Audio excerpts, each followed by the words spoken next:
So I've got this strange observation that I've been making over the course of probably the last 6 months at my events. Things are changing. First of all, let me just say that in the past, for music, we've always kind of gravitated towards whatever happened to be hot. That's what you played. It was topical, kind of like the news. I mean, you don't watch a rerun of the news, you watch whatever the new news is. The old news, who cares? It's been like that with a lot of our music that we've played for our audiences. We're focused on the newer music. And yeah, there's staples that we play for the Mobile Beat Top 200 that everybody kind of enjoys, but for the most part, it's the new music. In the past, I've noticed three different types of music that's happened to be popular. You have the songs that the young generation embraces, but the older generation hates. Heavy metal was this way, hip hop was this way, even early rock and roll was that way. The young people loved it, but the older generation was threatened by it. And then you have songs that the older generation loves, but the younger generation doesn't like. Think Michael Bolton, early Mariah Carey, late Phil Collins, the adult contemporary mom rock stuff. The kids hate it, but mom loved it. And then you have those universally accepted things. Michael Jackson's Thriller album comes to mind. Now, despite all the controversy, a person could drop Billie Jean at an event today and have really good success. I haven't personally done it, and I don't want to have that conversation in this video, but you get the idea. It's that good, where despite controversy, you could still do very well with it, because when it came out, I mean, everybody loved it. There are always haters, but for the most part, it was universally accepted that that was a really cool record. Today, I don't think that any of those three things apply to new music. Old Town Road is the hot song right now, yet I've never played it in an event. It's not because I don't have it, it's because no one's asked for it. So the hottest track right now, nobody's asking for? That's strange. There's a niche group of adolescents that like that, but I'm primarily playing for mixed crowds. And yeah, there are some younger people in those crowds, but it's primarily 18 and over. Nobody wants it. Nobody's asking for it. So what do? You can go back like I've been doing for a long time, and you're playing Happy by Pharrell, and you're playing Bruno Mars, and you're playing Justin Timberlake and Pitbull. And the closest thing we can get to contemporary kind of, accepted music that people will dance to. And then you go back to your staples. And the staples I'm talking about are things like Jailhouse Rock by Elvis Presley, The Twist, Twist and Shout, Staying Alive, the list goes on and on.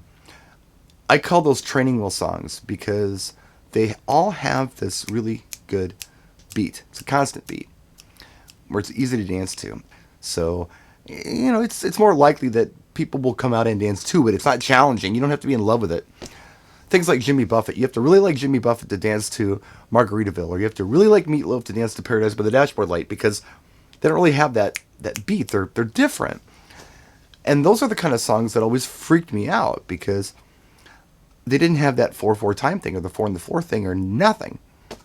However, those are the types of songs, structure-wise, that I have been getting a lot of requests for, and I've been getting great results with. But they're not Buffett songs, and they're not Meatloaf songs. I got a request last night for Fifth Dimension, Aquarius, Let the Sun Shine In. And the dance floor was pretty packed. They liked it. It's a very different song. If you know the song, or the songs, it's a medley. Yeah, it doesn't have that constant beat in it anywhere. It's a musical song. It's kind of theatrical.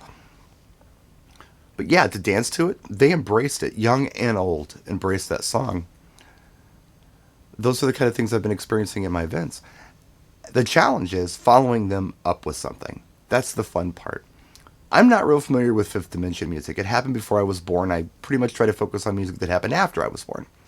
Fifth Dimension was pre-71, and I always kind of dismissed things like Aquarius, Let the Sun Shine In as some hippie musical thing, and I hate musicals. But it was a jam, and I'm kind of digging the song now because of the experience I had last night with it. But what to follow it up with, that's the kind of stuff that I need to work on, because it's not like it used to be. If things are changing like this, if this is a pattern, I've got to rethink everything I've ever learned as a DJ.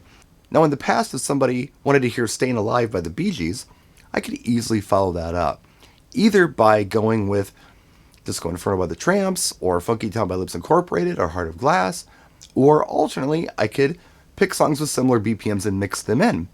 We're not talking about songs with that click track or even that 4 on the floor. We're talking about different stuff. On one hand, it's a little scary because it's new territory for me.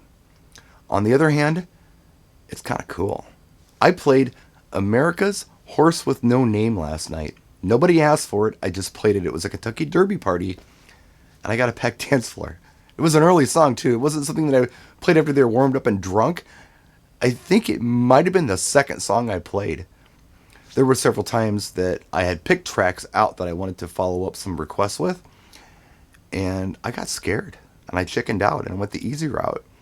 So instead of trying to follow up something like Let the Sun Shine In with Incense and Peppermints by Strawberry Alarm Clock, I cheat, and I just do something easy, like a training wheel song, or I look for songs that kind of are training wheel friendly. Somebody requested Steve Miller Band's Swing Town, which, yeah, it's been a bar favorite for a long time, but I've never thought of it as a dance floor song, not in my career, and I've been doing this since '84.